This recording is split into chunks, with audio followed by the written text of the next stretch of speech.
Okay, there's a big difference between dark-skinned girls like Naomi Campbell and Kelly Rowland, girls like that, and like Sudanese black.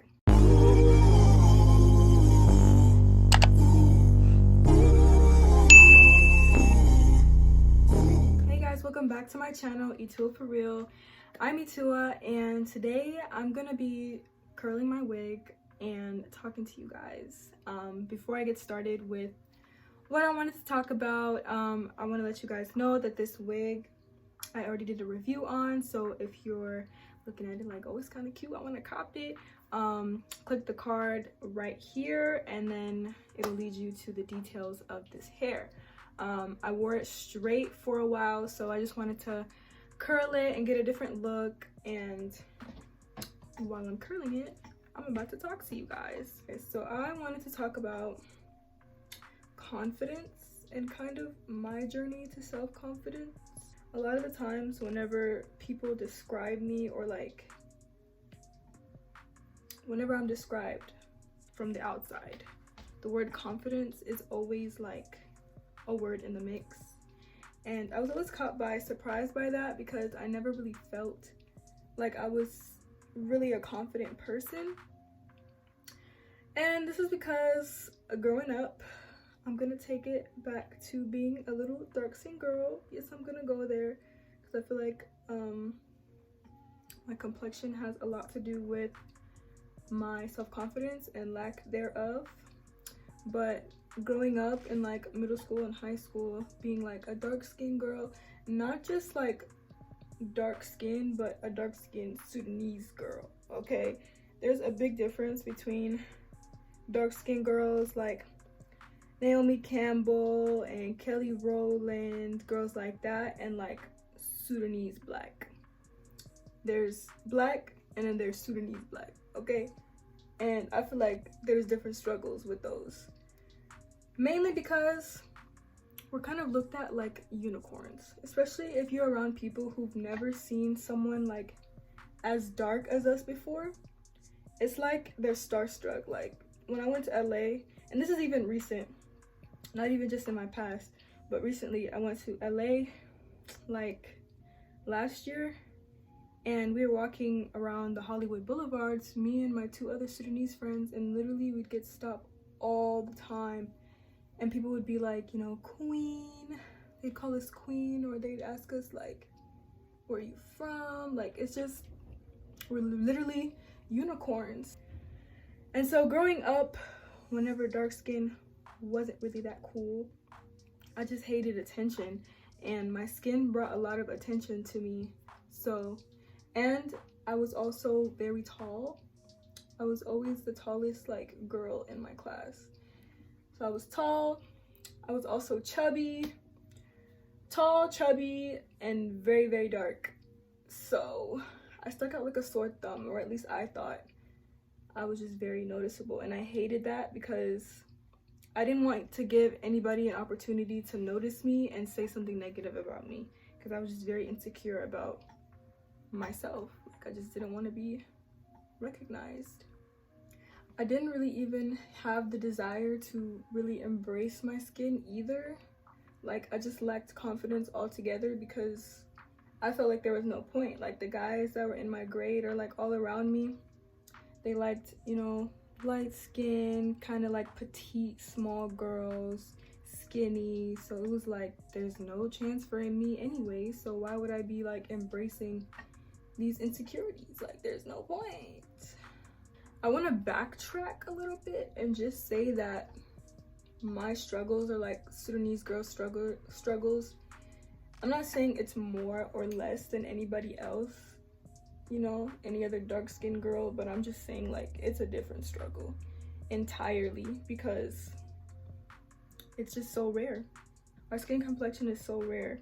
Sudan literally means land of black. Like, we look like this. We're just really, really dark-skinned people.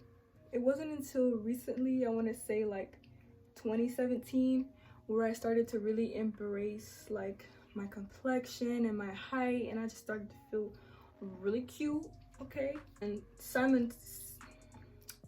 simultaneously, I had to say it slow, so I didn't mess up. At the same time, being dark skinned was like really popping, like in the media. And so not even just like dark skinned girls, but I started seeing a lot more girls that look like me, like a lot of Sudanese girls, like modeling and in print ads, and like even the guys, I'd see a lot of Sudanese basketball players. So people were starting to really like know who we were and like recognize that, okay, these people are from Sudan. This is what they look like. They're beautiful. They're queens and kings. And so I started feeling more self-confident about myself and just kind of embracing those insecurities that I had. 75% of like my confidence booster came from just being accepted in the media and like seeing girls that look like me on the big screen. Once I started being secure in everything, I started to kind of like, you know, I was feeling myself a little bit, and I made an Instagram and I started taking pictures. So I would take pictures and I would post them on like Instagram or Facebook, things like that, and I would get boosted. Like my head would get so boosted because people would be commenting and liking and saying like, oh, Tua, you're so beautiful, you should be a model, you should do that and this. And like not only on the internet, but like whenever I would go out like in the streets with my friends, I would always get stopped in the store, like, and I'm not gonna say this is all because like I started becoming confident, because I did learn how to like do my hair better.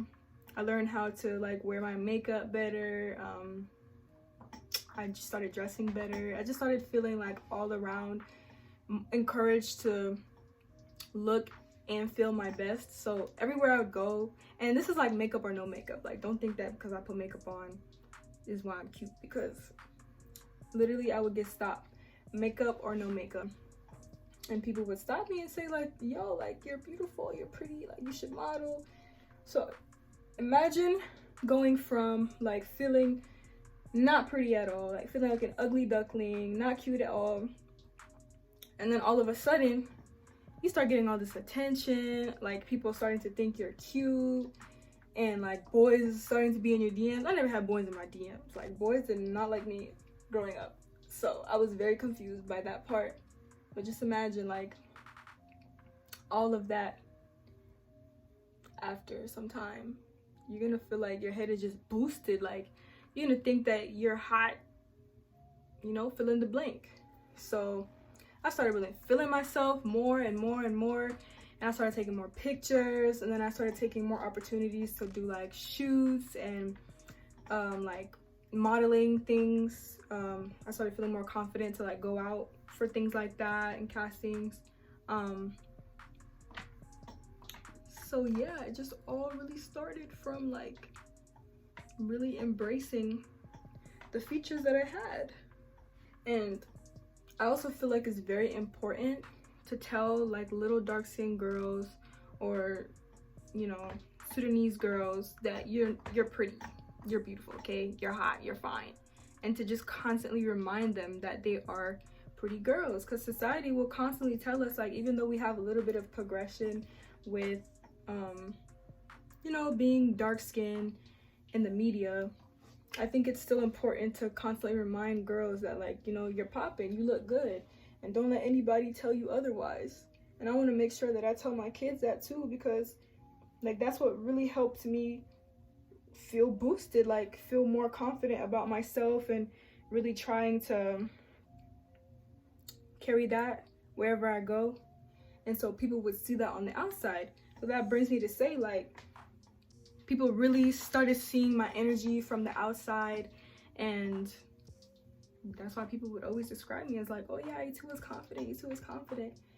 But I never really felt that. I had to really sit back and analyze, like, okay, why are these people saying this about me, and how are they seeing this confidence like from the outside? And I think that's important. It's like a line between feeling like you're cocky or arrogant and like embracing your beauty, and just feeling like, okay, I feel good about myself today, I'm gonna take a picture and I want to post it on Instagram. I'm gonna post on my story 100 times a day of me. You know, I want to walk by a glass window and look at myself because I feel like I'm pretty. So I feel like nobody can take that away from me because it took a long time for me to get to this position.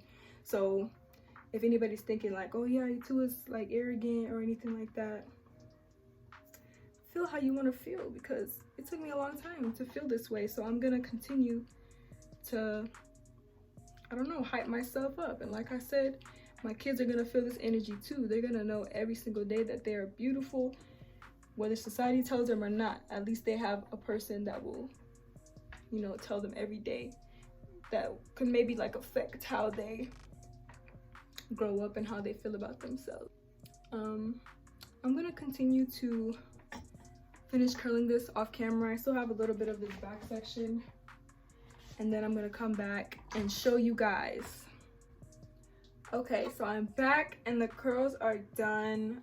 I started getting a little bit lazy, so the back part is pretty like straight at the top and curly at the ends. I really wanted my whole head to look like this, but your girl's tired and I'm over it.